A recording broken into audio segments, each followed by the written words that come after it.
हरे तोहरो मिजाज रजो धोखेबाज रजो उड़न बा मामा ई का देता नहीं मामा कि तोहरा आदत से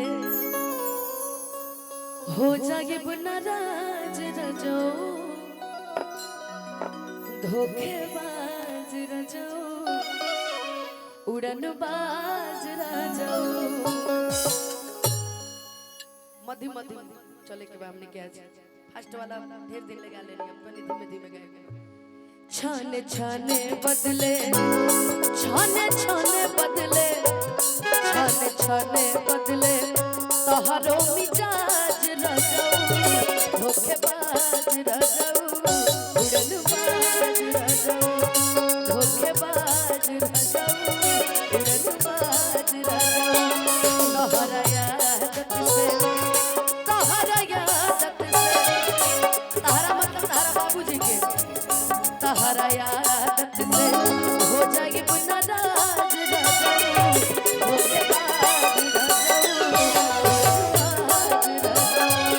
धोखेबाज रजो उड़न बाज रजो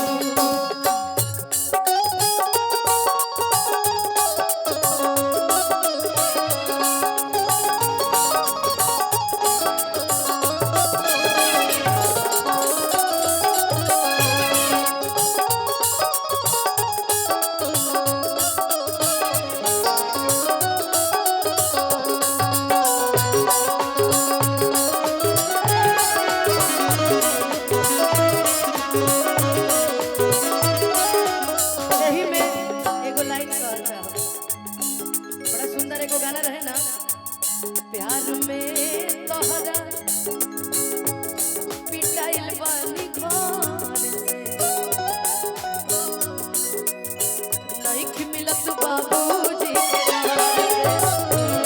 प्यार में तोहरा पिटाइल बानी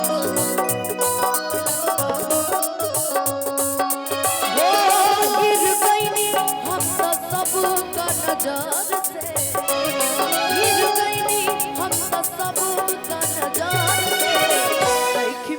बाबूजी के डरे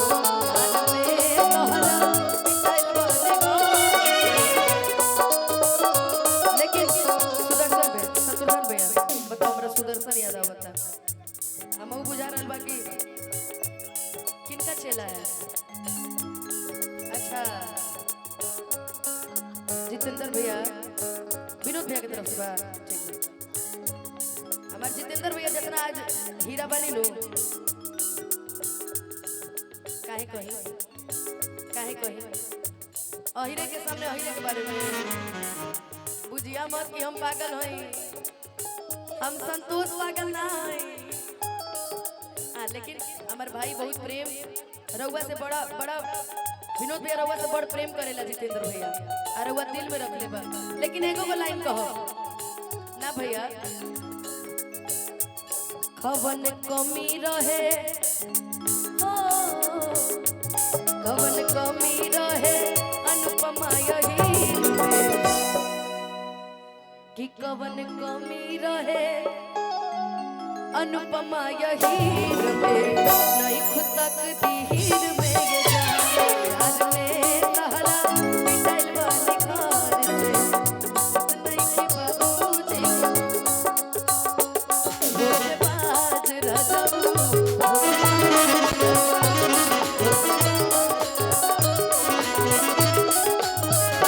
घर भर के जिम्मा सैया हमारे कपाल देह में बदौलत ये ने चढ़ल बुखार देखो आजकल के विनोद भैया आजकल के जमाना ऐसे चल गइल बा केहू के कुछ बोले केहू के सोशल मीडिया पे आके बोल ले केहू के भी बारे में हम बोलब जखमी भैया के बारे में आदमी का सोशल मीडिया एक जरिया हो गया है।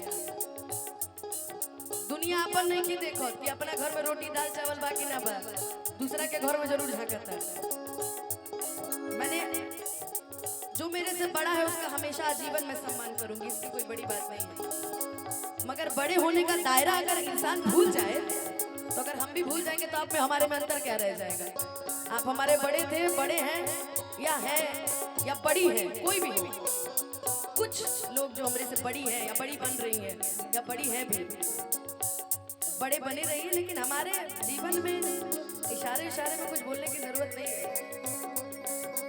हम चुप हो जाते हैं तो दुनिया बोलने लगती है, दुनिया बोल रही है तो हम चुप हो जा रहे। क्या हो रहा है ये सब जिंदगी में? आपकी कमी खल रही थी मुझे, ठीक ना? के हुआ वत नहीं खे, के हुआ वत नहीं खे, के हुआ वत नहीं खे, आदत से बाज रहूं, होके बाज रहूं,